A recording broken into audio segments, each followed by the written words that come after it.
Good morning, guys, and welcome back to Dusting Off Warlord, Saga of the Storm, featuring Khilkhameth out of Sands of Oblivion in 4th edition. I believe this guy is actually named after one of the old Temple of Lore users, if memory serves. So when Khilkhameth dropped, I was very, very unimpressed. I kind of I opened his box, I looked at him, and I never played him at all. Like, I never touched him. I'm like, this not really my thing. But I do actually have some history with this guy that we're going to get into a little bit later. So Khilkhameth, he's a elf cleric, level 5. He is evil. He is a druid. He's got cleric stats. Actually, his stats are fairly good. Plus 5 plus 0 for his attack, 15 armor class, plus 10 skill, 3 hit points. So again, not fighter stats, not rogue stats, but he could kind of punch things if he had to. Probably not a good idea, but whatever. He has the text, opposing stunned characters suffer -3 armor class. That is one of the things when I looked at that part of his card. I'm gonna try not to be too negative about this guy, because actually I like him quite a bit more now than when he first dropped. That really felt like it was just tacked on. Like, we don't know what else to give this guy, so we'll just throw this ability on him. I'm not sure that's the case now, but that was one of my initial impressions. He has this order: once per turn, discard a card, put a force to bone from your collection into play in an opposing front rank. So that he's more or less, like, I think, kind of built around these Forests of Bone. And what these are they're third level elves. They're evil. They're classless. They're undead siege characters. They have kind of crappy stats to start out. Plus 0 attack, 10 armor class, no skill, 2 hit points. Force of Bone gains plus 1 attack and armor class for each other Force of Bone in play. May not maneuver or equip items. It really is a shame that these things can't maneuver, but whatever. React once per turn. After a target character moves into this rank, the target must succeed with a magic save, DC 14, or suffer a wound. So, when I first read this, I'm like, okay, so this is a cleric, and his gimmick is you're gonna discard cards to drop these forests into the opposing formation. Very, very similarly to Sigurdur. I didn't really like that you had to toss cards to do this, because again, he has that penalty to armor class for stun characters, but and that sounds silly because there are plenty of abilities. Maybe because I think those abilities are better. Something like Colton the Bleak, where I think Colton the Bleak's ability is phenomenal. I don't know, this just felt really, really meh. But basically, you would throw these Forests of Bone into their formations, and they would do two things when they're there. One, they can punch you, and their punching isn't very good. It's only plus 0. You can buff that through any number of cleric buffs. It's kind of difficult that you can't really mass blessing these. And he's not a Cantor, so no lift. I think you can maybe embolden, or you can ferocious. There are things you can do, but they do also get slightly better once you get several of them into play. The thing is, it's once per turn, and I mean, in 4th edition, yes, I think it made quite a bit more sense. In a wider format, it feels really slow. But it is kind of interesting. And again, I am going to build him at some point, and we're gonna kind of go over that here in a second, because since I have never built a deck with this guy, I'm going to be joined by one of my close friends, more of a brother actually, who has played this guy extensively against me. So, a few moments later. and because I have never actually played Khilkhameth before, so I'm going to be joined again by my bro Clint here. Clint, you and I have some history with Khilkhameth. How are you doing today? Yes, we do. I'm doing well. How are you, sir? You know what? I'm doing better than I deserve. So one of the things that kept happening with us, and I don't even remember how many times, I lost count of how many times this happened, and it's probably at least a dozen times. You know, you and I would be sitting down to play some Warlord, and each of us have a stack of decks, and we just pick them at random. We're not, maybe not random, but we're like, I feel like playing this, I feel like playing this. And for the most part, we mostly played Ancients. And yes, it was mostly Asians. Yeah, and then just I would have these situations where we're like, I feel like playing 4th edition, but I wouldn't tell you that I'm going to do that. I would just be like, I want to play my Krenthor Gouge, and I'd put them on the table, and then invariably, you put down Khilkhameth, and it was kind of. Yeah, and there was no like meta or anything. It was just always like, okay, if we're gonna play this, we're gonna play. I know who I'm playing. Yeah, and the thing it's not even like we were like, do you want to play some 4th edition? It was just like randomly we both just happened to pick this, and so we played this matchup a very, very large number of times, and I know it's more than 10. I know it's like, I want to say it's 10 or 15 times this has happened at least, where I'm like, because the Krenthor deck, it's one of the very few 4th edition decks that I had that once I built it, I never really took it apart. I think it was that in Niobe. Outside of that, I was like, just every time a new set would drop, I'd be like, okay, well, I'm taking this deck apart and rebuilding a new one.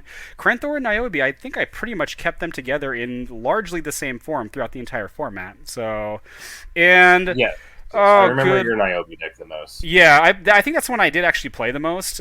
She really worked for me. I loved everything she did, and it was great. I think I would have done much better against Khilkhameth with Niobe than I did with Krenthor, because good lord, man, yes. If there is somebody in 4th edition who does not want to be wandering around those forests, it is freaking Krenthor Gouge.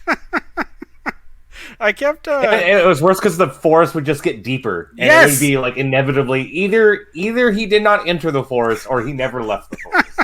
What I kind of envisioned happening was, and I know this is really stupid, but it's like all of a sudden because I don't think Krenthor had one of the totem avatars. I think if memory serves, if he did, I'm not aware of it. I think he was just some dude. He was like the biggest of the greenskins in the area. But like I can just see this scenario where he's. I thought he worked for somebody. That's what I thought. I could have swore he was part of someone's legion, but just like as a forced to unleash on somebody. Okay. Not really like he was loyal.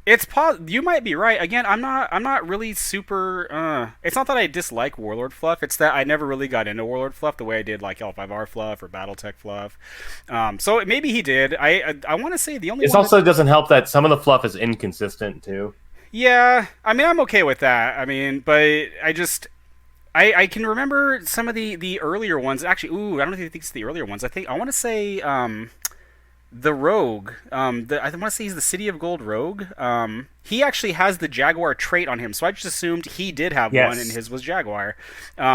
And so I don't think that's on Krenthor's card. I could look it up right now, but I'm kind of too lazy to do that.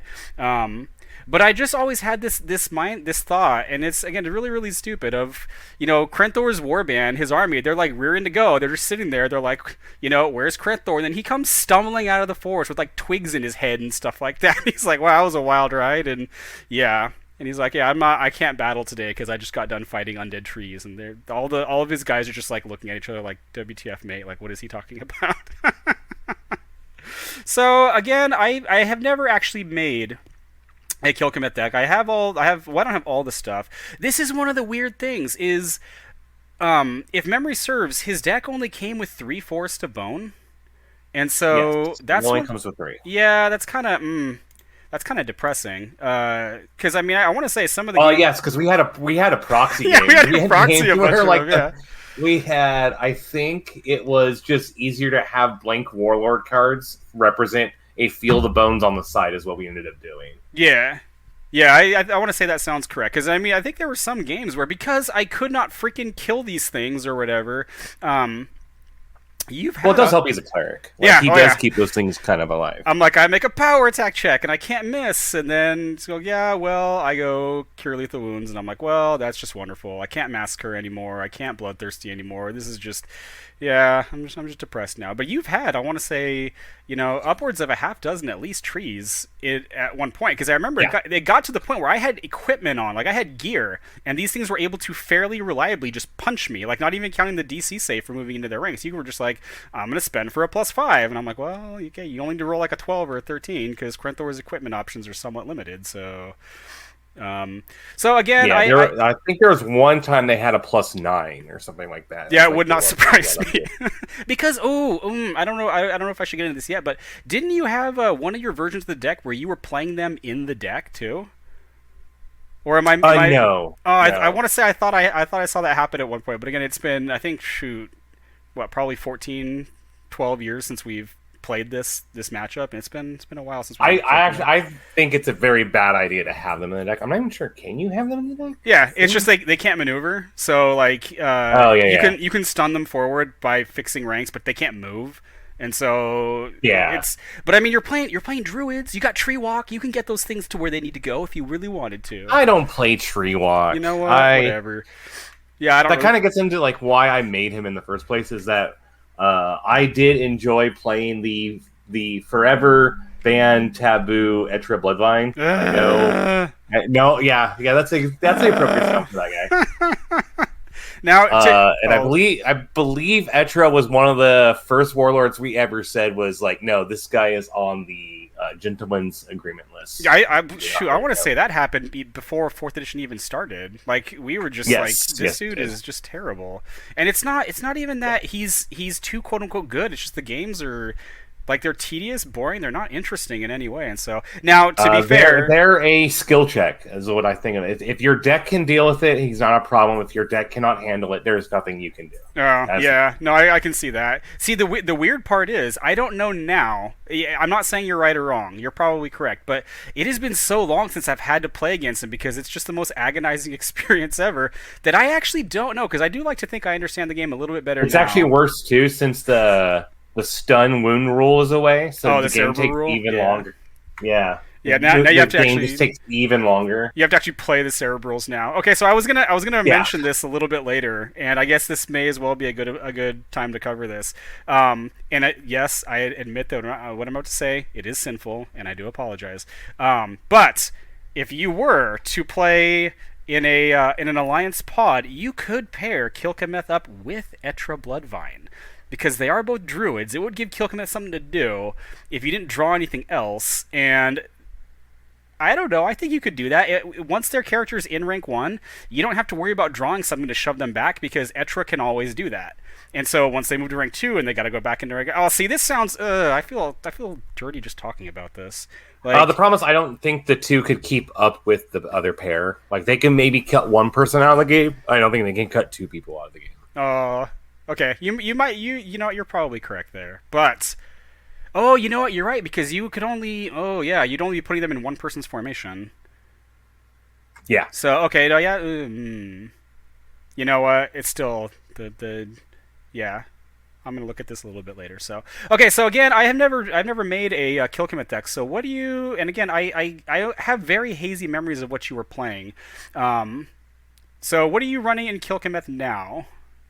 So mostly it is about trying to maintain a front line as much as possible, and even if they fall out of formation, you can still you still have ways to deal with keeping things in the second rank, I believe. Rank structure in elves can sometimes be a little bit questionable, kind of fragile. Yeah, that's one of the reasons I like him, is that he helps maintain some of those. The starter is 2 Javins, Kara Squib, Celestial the Shaper, Witherin, and then him, obviously. Okay. Yeah. The Squib is there because I think you and I have come to the conclusion you should almost always have one Squib in your starting formation for an elf. The conclusion is that you roll more freaking...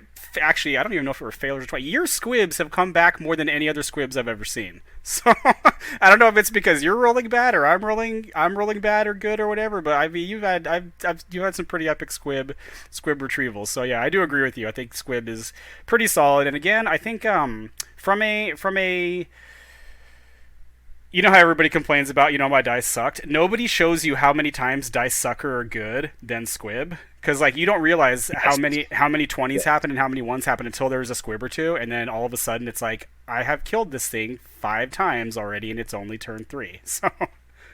I also enjoy them because it's fun to watch your opponent roll a 20 on a roll that is almost inconsequential. It's a 20, but then you get a squib back, and they're just like, oh, that should have been a 19. Yeah. That would have been better.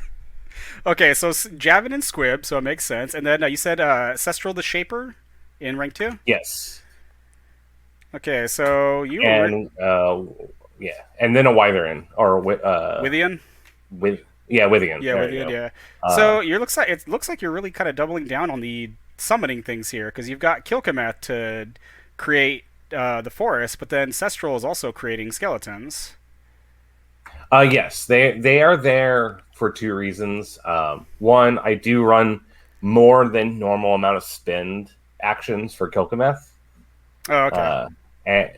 And you don't want to be stuck, which I think goes well with him due to the fact that if you get two spins in your hand, they're not necessarily a nothing. Yeah, they don't become dead cards for the turn. You can toss one of them to him and into Cestral. Okay, I see. And you do have ways to get spells back, particularly with one of the level 3, I believe it's level 3 elf, Remoran, who I run 2 of. They're the ones that let you attach and attack, and if they die, you put the spells back into your deck. Yeah, the shooting one, as right? long as it's a spell. Yeah. I run 3 tenths. Oh my god, I cannot pronounce this.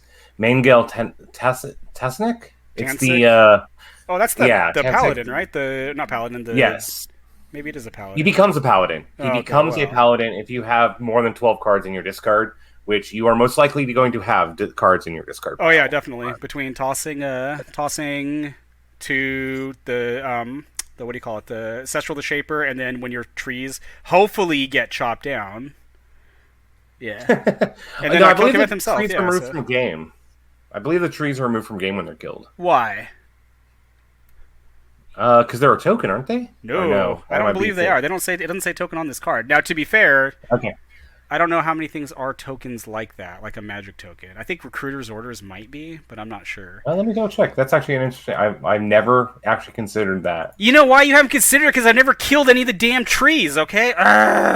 So yeah, no. I mean, that's the dream. The dream is for them never to die.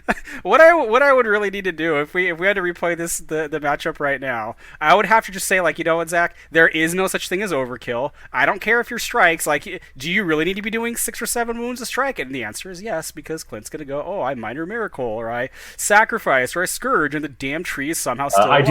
I do run 3 minor miracles in the deck. You know what? See, that's what I'm saying. I should just do that. No, when I'm looking at Khilkhameth here, it just says, once per turn, discard a card, put a Force of Bone from your collection into play in an opposing front rank.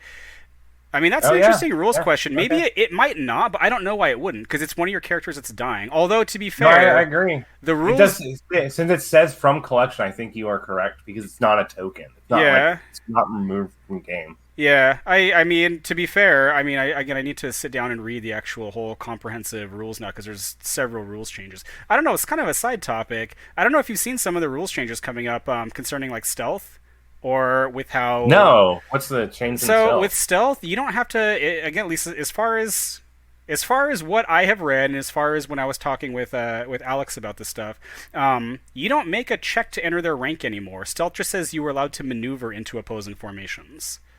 That's much better. So it's like, yeah. So it's like you can still do stuff like Trespass, who can attempt to do it from rank 2 by making, I think it's a DC 24 for him to get in. Yeah. From rank 2. But outside of that, if I'm understanding correctly, and again, if I'm wrong, I'll put a button here saying Zach doesn't know what he's talking about.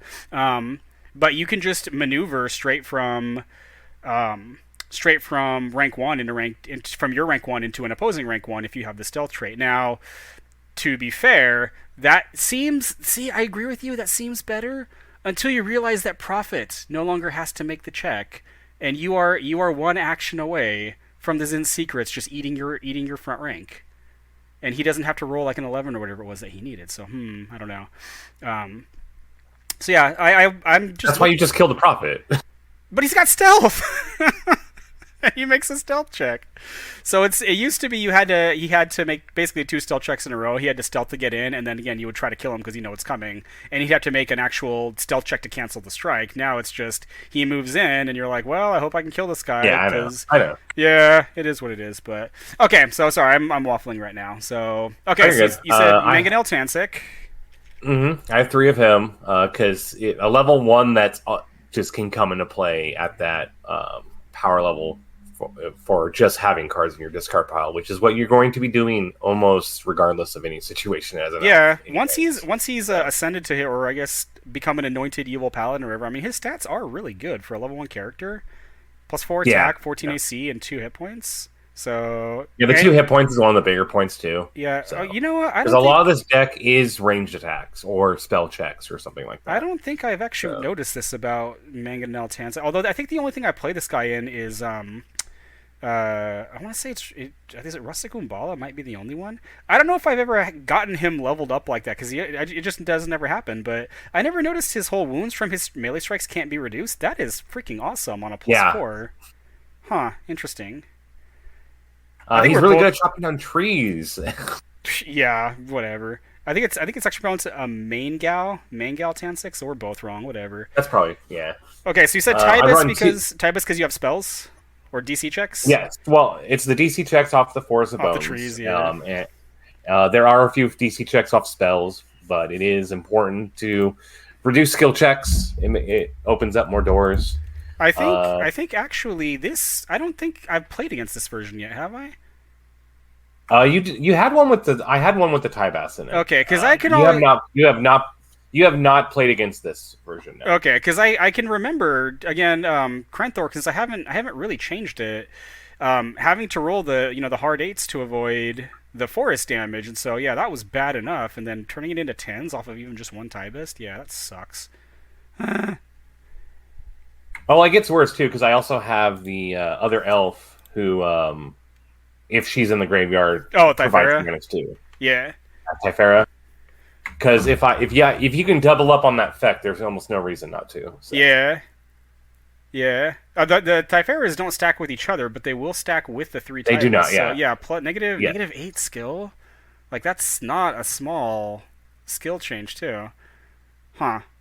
Yeah, and that's so it makes the DC 14 the Magic Christmas Land is the DCs become a DC 28-2. So yeah, at that point, even high skill characters are going to start having a problem with that. Especially again, too, one of the things about because I will admit this, when I first saw Khilkhameth, I wasn't really impressed by him like at all, and I think one of the reasons why was because I was always, and again, this is stupid talk, but I was always looking at this as I'm going to have to make one of these checks a turn. And that's not that bad, but it almost never is just one of them. It turns into, 2 or 3 of them. And at that point, if you're needing, again, 8s, even if you only need like 5s, you start to fail those really quickly. Well, one of the nicer effects with him is that getting one into play in the first rounds of the game can mess up someone's plans if they fail that save. Yeah. So, because ring structure, especially in the early game, can be really important. And I do play a semi-aggressive version. That's one of the reasons I do have like ring strikes. I also have Rotel Dithanis. I have 2 of him. I might bump him up to 3. I just need to know what to cut. And if I can take an opening and kill a higher level elf, which will include a Forest of Bone if necessary, to do a +5. So, well, I mean, as far as just to take a step back too, as far as just the whole rank structure, and this is also something, and again, this should have been really obvious to me, and I'm not really sure what I was thinking. I remember my initial impressions, just not why I had them. But the forest itself, again, it's got its react, but it's allowed to punch you too, and so this thing it can swing into their rank too. The action after you've put it into play, and then it's also got that DC 14 that it can hold on to, and you can use that when you need it. And yeah, I guess. I'm starting to want to build this at some point now, because again, I think this is way better than it was when I originally saw him. When I was cracking all the cards open, and I'm like, I don't know what I would do with this guy. So. Okay, I'm sorry. Keep going. I'm waffling. It's also a lot of people don't because I do lean into the druid aspect because like the reason I built him is that he is an elf druid, and I thought that was a fun mechanic even without the brokenness of Etra. Yeah, well, he's also, I mean, just the fluff, the kind of feel behind this guy is when everyone thinks of, druids, this guy is kind of like, if you remember, do you remember the Urban Ranger? It was like an alternate ranger thing in D&D, and it's like, when people think of rangers, they think of the Aragorns, they think of the, what is his name, Drizzt Do'Urden or whatever. They think of the guy who's the mastery of the natural world. This guy is like the druid of like the dead decayed forests and stuff like that. That's part of the reasons I like him, and more. I also always enjoyed the elf lore. I thought it was a very interesting take. Yeah. For the elements they worship and how they view those things. Yeah. But in one of my favorite all-time D&D adventures, Red Hand of Doom, there is a Lich Druid who I just think is it's a cool idea to me that there is a being that would as devoted to the propagation of nature, but more like the ending of not the ending of nature, but the ending of life, and that's a process of it. So decay like, is, I guess, technically a facet of nature. So yeah. Oh god, we're starting to sound like freaking Nurgle followers, man. But yeah, in the Red Hand and Doom, there is a Lich Druid that you can ally with at some point to help you defeat the army, and he gives me a very reminiscent feel of that, but with the focus on the element of clearly bone, but like earth and grit. So now, have you again? We're way off topic here, but I don't care. It's fine. Have you seen any spoilers that have been released for the next set? Not many, no. Borderlands. So I've been avoiding them mostly because I think a mutual friend of ours and I think we're gonna try to do a collab video of doing like a first reaction on stuff. But there's some that are being posted to the Facebook group, and those I'm like usually they're exclusives, but it almost looks like they are going into some of the D&D feels to things. If you remember, what is her? I have her over here somewhere. Volanthe Theridae. I don't know if you remember her. She was one of the elves that she was a promo elf, and she has the whole spider feel. And then it looks like if I'm looking at these things correctly, it looks like some of the new ones. They look like one of the new ones at least looks like a Drider to me. So it looks like they might be leaning into that feel a little bit more, which I'm all for. That sounds awesome. I think so far my favorite thing about the new stuff is the leaning into the monsters in Mercenaries. I'm a big fan of the Mercenary faction, and I love playing with monsters. Yeah. One of my all-time favorite Warlord is a summoner who just grabs monsters and puts them on the battlefield. Yeah, all sorts of stuff, yeah. Okay, So I'm sorry. Waffling, where were we? So we left off at Rotal Dithanas. Yes. And then the next is Korthigan's Refuse. Oh, Korth's Refuse? Wow, you do have a bunch of skill stuff in this. Yes. Okay. Yes. I had 2 more Withians for more rain strikes, 2 Typheras, 3 Hungry Dead, and 2 Remoras. So the Hungry Dead are in there to help maintain ranks when needed, and they're pretty chunky guy. It's something to throw forward to help keep everyone else in the back as much as possible. Well, I mean, going along with that too, Withian also, if I'm remembering, Withian has stealth too, right?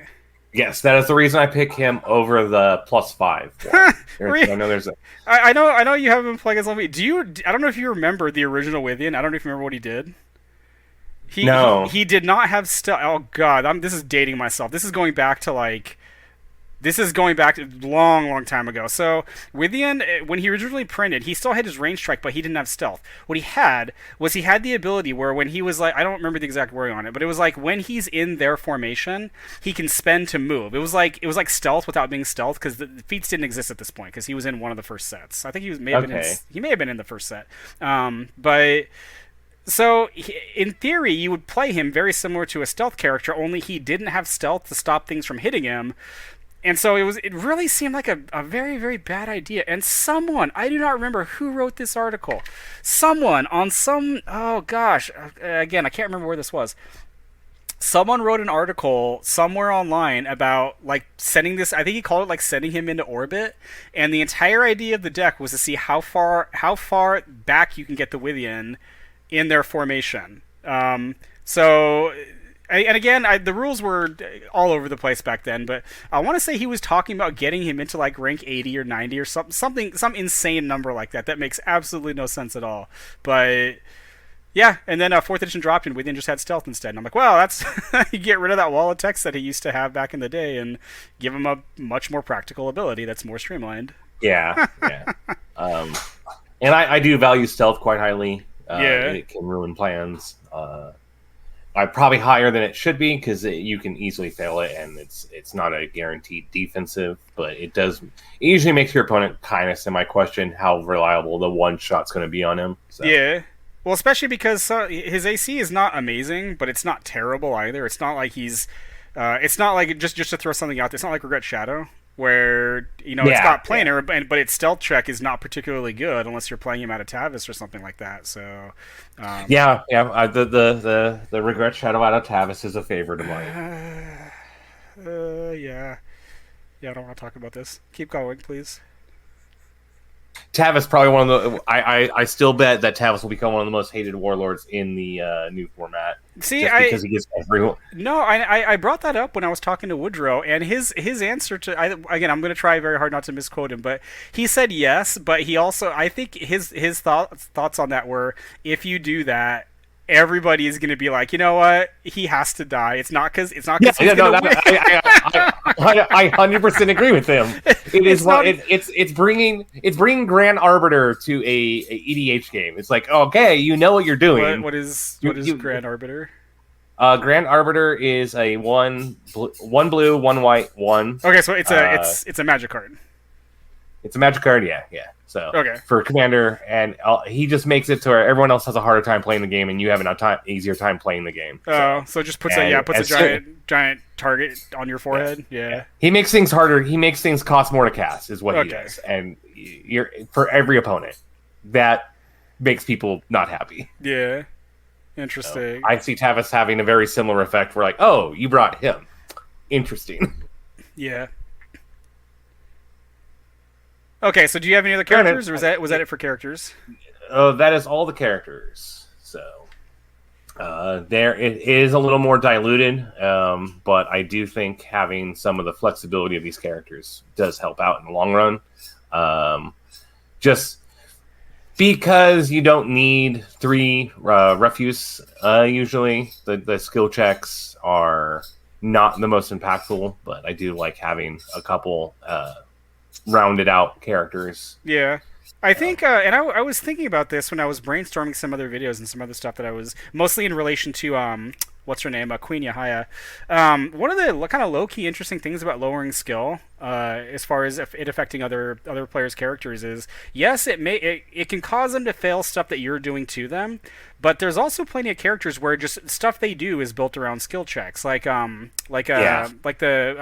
Emperor Kahalius, where he's kind of built around scribing things, and his scribe bonus is pretty good, but if you can get him to kind of not even super consistently, but if he fails, 1 out of every 3 scribe checks, that can be a major shift in him, because again, it's not like you're not going to be doing other things with that skill penalty. It's just randomly, unless he's packing something to buff his skill up even higher, he might lose a critical spell. And characters like him, characters like what's a good example? Ones that have to do like skill checks to like damage you and stuff like that, or what is it? The mercenary? I can't remember what its name is. I want to say it's Amadasi's Wrath. Yeah, the one where it's like he has to make a DC equal to your skill or whatever, or to your AC, and then AC. Yeah. And he only has a +3, so yeah. It's the fact that it's a very it gets around a lot of things, and so if you can't do that, like some of the mercenary stuff's like, he's really useful, and now he's not really sitting. He's just sitting there doing nothing almost the whole time.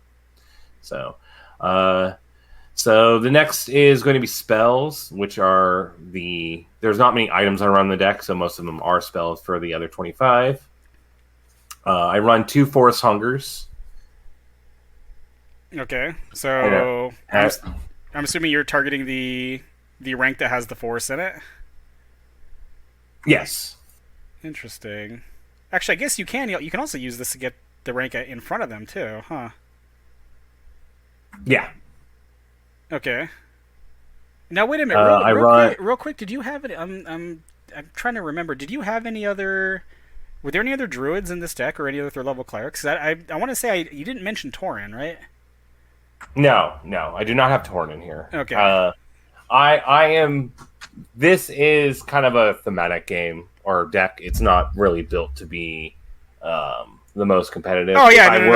Anyone who watches my channel knows, and I mean, just in case you guys aren't listening, Clint is one of the people in my tiny play group where we are basically just playing to enjoy the game, and again, a lot of times we're also just talking about things that have nothing to do with the game. So yeah, it's par for the course for the dusting off show. Yeah, if we were playing like competitively, Tauren would just be you're making with like a list of 24 characters instead of 25 because you just put a Tauren in every time. Yeah. So okay. So that means That means that you did mention this, that Khilkhameth is the only one who's casting this. Okay. So it would be Yes. DC 20 because Khilkhameth is a druid. Yes, it is a DC 20. And usually he's casting this after he's made a forest for the turn. So Okay. the other one is I run 3 Iron Hall's Reaches, or Iron Hall's Reach. It is a card I actually sat on for a long time. I didn't even realize that he could cast it until one day I read that it was Druid or Druids Druid. could play this, yeah. Yeah, I was like, oh, this is pretty mean. I don't know if I've ever, outside of the actual challenge, I don't know if I've ever actually seen this card played. I'm reading it right. I think it's because it is Druid focused, and there's not many competitive Druids other than Etra, really. I don't know. Honestly, I don't really. I can regurgitate what Alex told me about what he expects to see. At the top contenders, and I can't remember if there were any druids on them or not. Again, that kind of thing doesn't really interest me. But so Yeah. Iron Hall's Reach is spend order. It's level 3. Yep, it's level 3. It's a spend order. It creates another character. AC. The key is it's AC 15, 2 hit points. It does have a 6 attack and repost, which it can only use. Wait a minute. So basically, it's not enough that there's trees there. Now there's like walls too. I guess it's a siege thing. So what's a freaking wall? It's a wall, dude. It's a gargoyle wall. Yeah.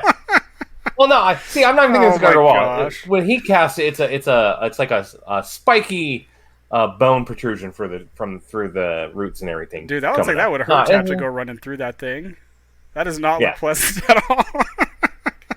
So it can't perform actions other than repost, which it can use any number of times per turn. It's kind of unfortunate that you can't just punch with it, because that +6 would be nice, but, Yeah. See, there were actually, there were a lot of weird cards, like, not saying that this is weird, this card is far more practical. There were a bunch of cards back in, like, the first couple sets. It was like, I want to say it was called Summon Guardian, there was... Oh yeah, I remember all those. Summon Avatar.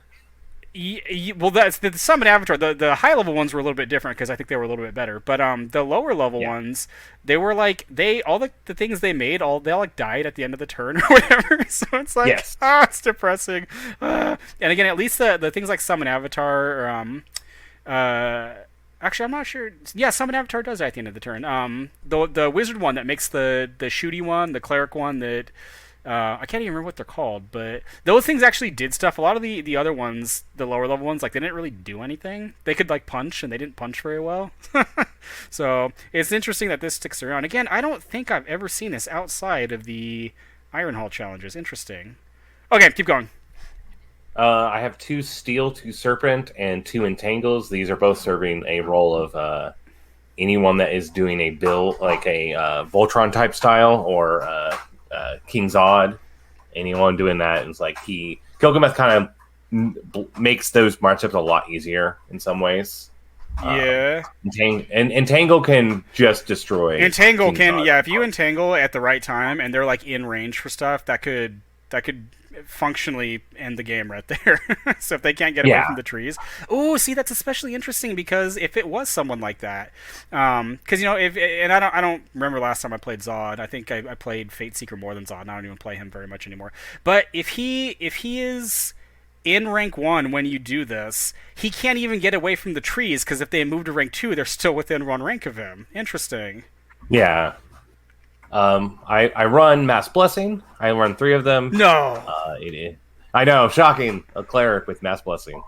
Who would have ever known? Yeah. Although I guess it is interesting to note. Actually, didn't this happen in I think one of the games we played not too terribly long ago? Actually, no. I guess this is a little bit different because Mass Blessing can only target your ranks. I was gonna say if you tried to use this on the trees, it would just it would buff their people in that rank too. But I guess that's not the same because Mass Blessing is only your formation. So. Yeah, but I guess when you were talking about shoring your ranks up, that could definitely help right there, and it could also make it so that like they might be better off even at 2 hit points, just swinging at the trees and hoping to chop a couple of them down. Yeah. Huh. I run 3 Minor Miracles. See, that I do remember, because I want to say we did have that discussion where I'm like, I don't know too many decks where I would run 3 of these in, because I'm one of those Yeah, people we where did have that a yeah, lot of I'm time. one of those Yeah. people where I'm afraid of. It would be another thing if Minor Miracle healed all of the wounds. If Minor Miracle functioned like Fulfill Destiny, then I could maybe Yeah. see it, because that's worth it, keeping a card in your hand, you know, after the discard phase, and being like, well, I'm only drawing 4 new cards next turn because I happen to draw 2 Minor Miracles. But in this deck in particular, I thought that was always an interesting point you had, where if you draw 2, one of them just becomes a tree. Yeah, it just it's one of the reasons I do like him is that he can be a little toolboxy. He gets to not have to worry about making sure every card is super effective. Yeah. He doesn't. You don't want to run junk cards, but you do want to you have a little more flexibility where you kind of know one out of the 5 cards you're drawing is going to become a Force of Bone. Yeah. So. I think I've applied what you're saying in different decks. I want to say in Trevain Cartwright, where like I'm okay running even triples of some of the items. I do have other characters that can equip them, but it's Trevain. Like there's not going to be too many games where I don't like I'm not like I want to toss a card to punch something, and so if I have multiples, it's very similar to what you're saying. Okay. And then I have 3 Reflect and 3 Cauterize because once again I am playing a cleric and wow, you weren't no kidding. reason. That is a lot of spend orders. But I guess Yes, you know at least the some of these, you know, the Ancestral the Shaper can cast some of these if she has to. Yes, that is true. Cast the Reflect. The DC won't be as good, but a lot of times it doesn't really matter too much. Huh. Well, she's also there. Even if I don't feel comfortable casting them, she can make them into skeletons. So. Oh, I guess that's okay. Duh. Yeah. Interesting. Okay. And then I have 2 Rings of the Savant and 2 Fountains of Tears for my items. Okay, I know what Ring of the Savant does. I can't remember what Fountain of Tears does. Fountain of Tears has 5 It's a item that has 5 charges on it, and you can perform a skill check to either remove a wound within 2 ranks of you or inflict a wound within 2 ranks of you. Oh, okay. I'm seeing it right now. Okay, yeah. Ooh, so yeah, this plays into all that skill stuff you're doing, because you can, you know, DC 17 is already a fairly high DC from the get-go, and then again, even 1 or 2 tie basts, you know, DC 21, even a lot of Warlords are going to start. It's a coin flip whether they make that or not. Yeah, and it's a typical, in my opinion, elf deck is trying to outlast your opponent. The forests do somehow really do help because they were given the the false choice of do I swing at the Forest of Bone or do I swing at a character that is in his army? Yeah. I believe the first 2 games we played, both decisions were made, and we found that either decision hurts the other player. Yeah, and it's so weird again, and this is one of the things that I do kind of low key like about Khilkhameth after not liking him for a long time is it's like you don't care about the trees until you care about the trees, and then the fact that they have 2 hit points, again, the fact that a lot of the you know, siege type characters that would normally play this kind of role. Some of like the buildings that we saw during Epic Edition, and I want to say it was during it wasn't Dominance. Maybe it was during Siege. The pre-campaign sets we first started seeing like Archer Tower or Castle Gates and all that. The forests actually get to some pretty reasonable armor classes. As once you get to about 3 of them, like you can't just throw random chaff at them and hope that it works. And some of the other characters, you know, you may be looking at, you know, I kind of want to get rid of this, Mangal Tansik before it goes online, but that means you're not swinging at trees anymore. Yeah, it's the deck does put your opponent on a clock basically too, and that's why I like the range strikes in the distance. I'm not trying to play super fast first level characters because I did think about trying to make it a blitz deck in a way, so that it capitalizes on if anyone's ever stunned. Yeah. You can just keep chaining off the front. We should mention that he does give a penalty for stunned characters. I just don't know how it's rarely come up. I think the only time it's come up, I think, is your like any of your Robert decks sometimes have a character that stuns forward, and you just wouldn't you would choose not to do it that way. Yeah. Well, I think my potential Kurt Robert, I don't know how much he'd care that they're taking that -3, because the current build I have now, I try to get they're usually checked up with so much gear on them that I'm not sure how relevant that is. I want to say you can. Yeah, but then I play a Tangle. Okay, you know what? You got me there. You're definitely not wrong about that. Interesting. I think you can potentially build with that -3. You can play Whirlwind. You can play I think it's Ve Victus to wound stun characters. Actually, did you? Yeah. So at one point, I want to say you were running. There was one point where I was wearing Whirlwind and I was focusing on Mudslicks a Yes, lot. I was about to So say Mudslip because I remember that happening where like I have Krenthor up front. He miraculously survived the first couple save DCs he has to make from the freaking trees. And actually, I guess this may be potentially worth noting just in case there's anybody who's listening who's not familiar with how this works. The trees have the react to after a character moves into this rank. After target character moves in this rank, the target must succeed with a magic save, DC 14, or suffer a wound. It's once per turn, but it's once per turn per tree. So what would happen is like you would move a character up, and you go. The first tree would go. You have to make a DC 14, and you go. I make it, and then it's great. Second tree goes DC 14, and you're like, okay, well I have to make another one, and I failed that one. And then the third tree goes DC 14. So after all this, because I do remember this happening, the Mudslicks in particular I remember, because even your low level character, you don't need to have freaking Khilkhameth do it, because any druids can move me backwards. yeah, any And druids then can it's do like it. now I have to make all those checks all over again. Oh, and try to roll hard eights. Oh, good lord. So interesting. Yeah. So I can't remember what we were talking about, but it's so nostalgic, man. I still remember some of those games. Some of those, and I want to say as frustrating as it was, I want to say I did win some of them. There were some Yes. games where Krenthor, all the magic came together. I was like, I've got I want to say I had Backbiter. I think we recall is that as long as you keep the trees at no more than 2, Yeah. it gets very manageable very quickly. But Yeah. if they're ever above 2, then Yeah, then it starts to somehow become it's a just like, problem. okay. Well, I mean, especially for Krenthor too, because I mean, again, I believe as soon as Backbiter came out, it went into my Krenthor deck, and then it's like the trees really have no trouble hitting me.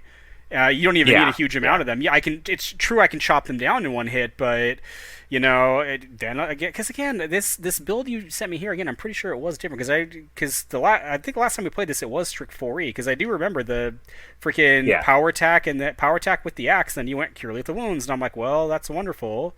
So Yeah, it was a 4A deck. Which, the Mudslicks, I do think about what I would put in, because I always wonder if the dream of turn 1 mudslicking a warlord and just kind of ruining someone's day is always interesting, especially if it's the right warlord. I don't know. Like, I don't know if you remember, because I'm not sure you were playing then, or I'm not sure you read up. That's actually that's how Lady Bane died. Yeah, I remember. I remember. Oh, it's terrible, Dave Williams. Yeah. So are there? Oh well. It's what? Oh no, it's just like it's similar to like I always love those stories, especially how Death died. Right, it was Death that died to the Necromancer, Nothrog Warlord, Wizard, 5th level Wizard Fighter. Oh, Micaiah. Right? Death? Yeah, Micaiah. Micaiah? Death died of Micaiah. I can't remember. I only remember a couple of them because, yeah, it was so long ago. I remember the story. I don't know if this is true or not, but I remember hearing the story about when Rich Bowers Dean, who was the guy who took down the first 2 Medusans, when he sat down to play Death, the Death Runner was like, hold on, and he went and grabbed 2 other Medusan runners, so it was 3 Medusans on one. Oh yeah, Like, yeah, I remember that. And yeah. the thing about that that is so apropos is that is totally what would happen in World when they're like, we're not taking any chances. We're not doing the keep sending progressively stronger flunkies to deal with the hero until he's leveled up and can actually fight me. No, we're stopping this right now, and we're not taking any chances. So, oh, that's awesome. So, are there any potential considerations? I mean, we did mention Mudslick that you would make to this.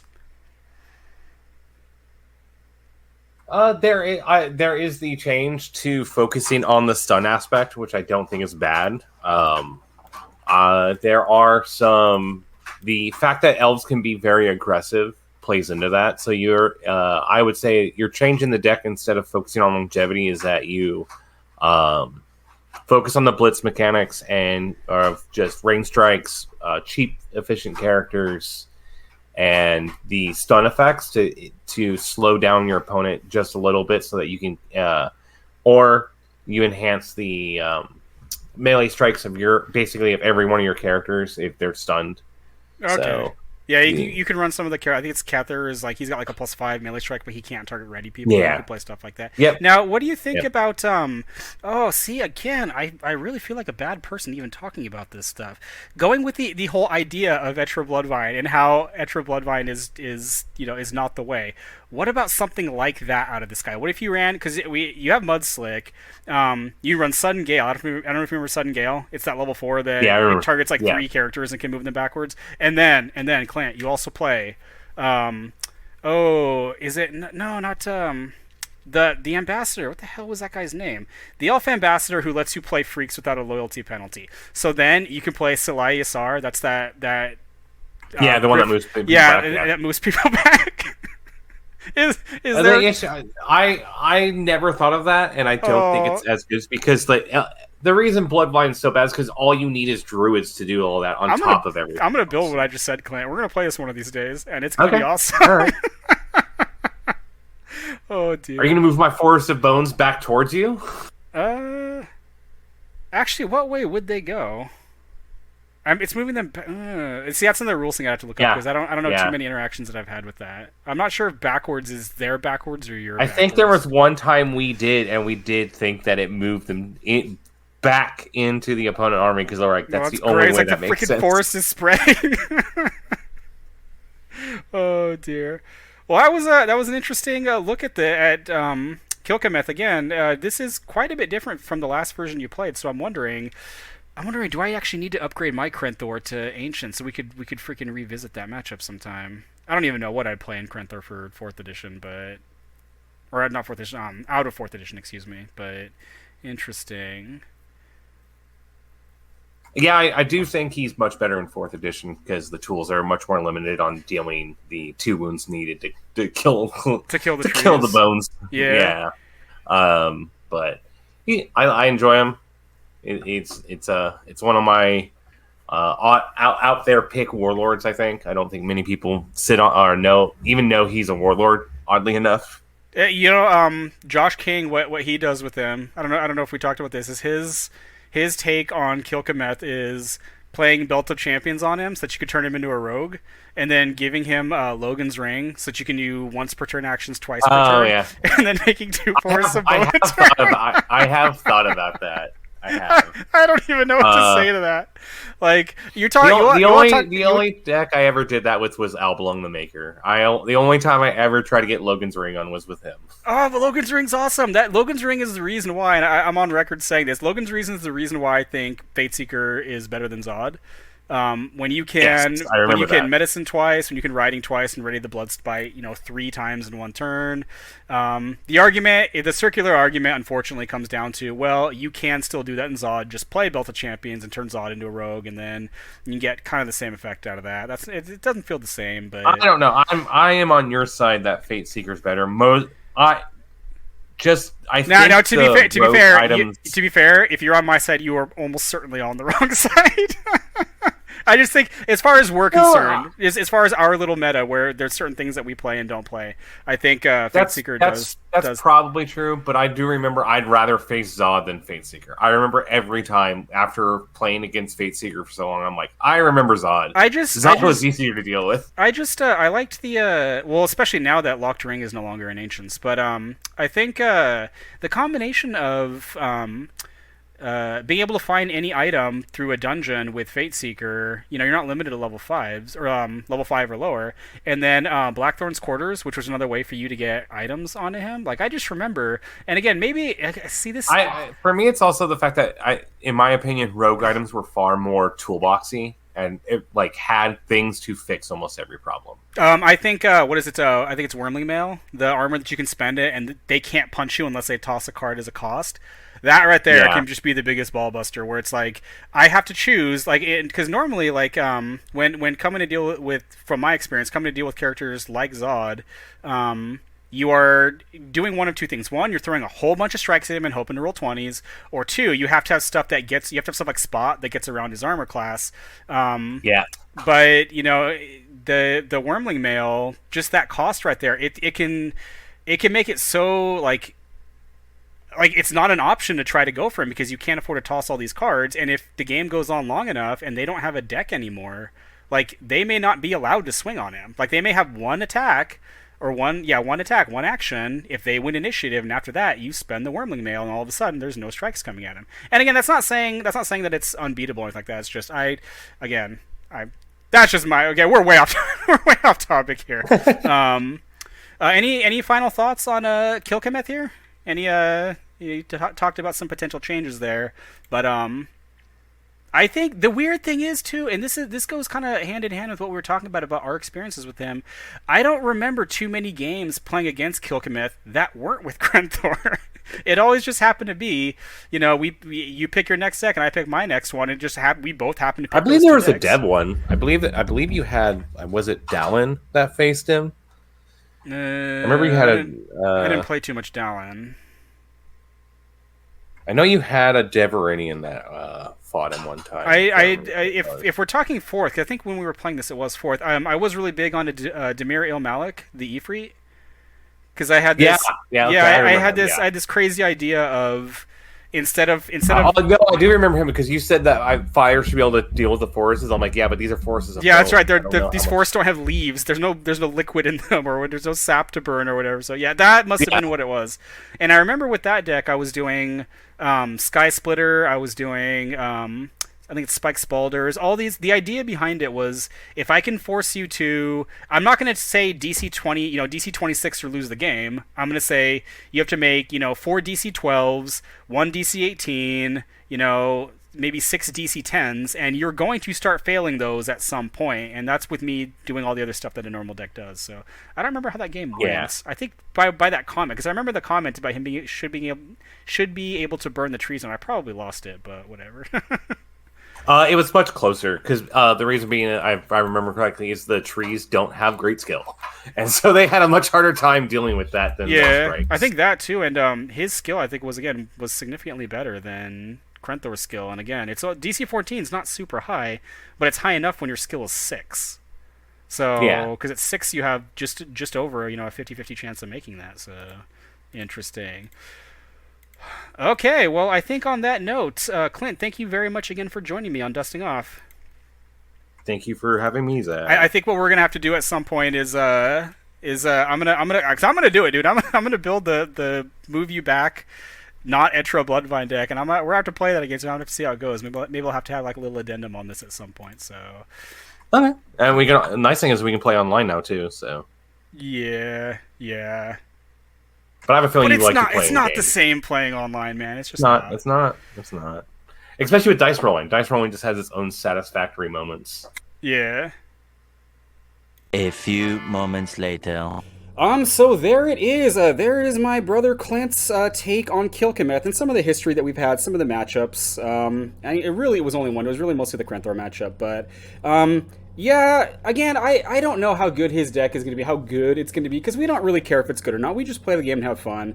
And his version sounds pretty interesting. I'm looking forward to playing against it. I am looking forward to making my own version, too. Like I'm probably going to start working on that as soon as I stop recording this. So, yeah, I hope you guys enjoyed this. I hope you found it informative, entertaining.